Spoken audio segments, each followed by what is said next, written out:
Hey everybody, Gabrielle Huffman here to help you study for your North Carolina real estate exam. The purpose of these video series is to go through every chapter of your book and take away what you need to know to pass the test. We're going to be using the 10th edition. So let's get started. Chapter 1 is labeled Basic Real Estate Concepts, and that's exactly what it is. Some basic items that we're going to talk about and add to as we develop through the book. So what you need to know from this chapter. First, they talk about subsurface rights. There are 3 subsurface rights you want to remember: oil, mineral, and gas. OMG.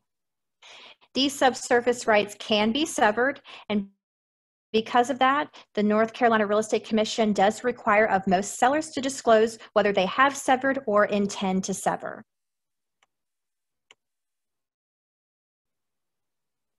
Next, make sure you know that land is indestructible, improvements are not. For example, when a house burns down, what are you left with? The land.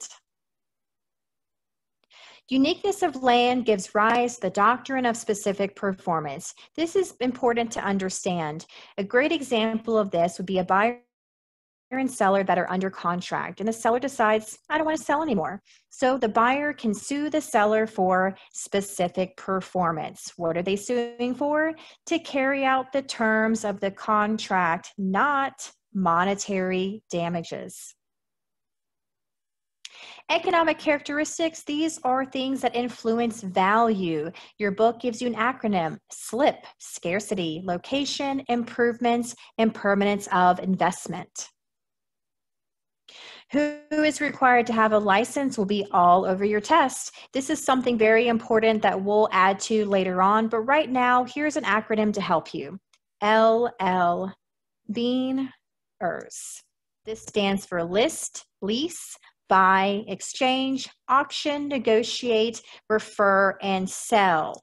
If you are LL Beanering real property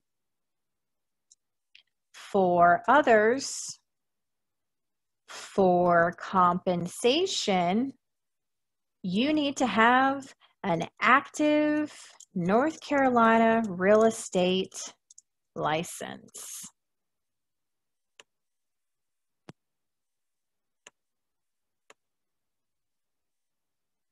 And lastly, Chapter 1 talks about the National Association of Realtors. This is a trade organization that is not required of brokers. That's why this says not all brokers are realtors, but all realtors are brokers. That concludes your takeaways for Chapter 1. My contact information is below. Feel free to reach out if you have any questions. Otherwise, I'll see you in the next video.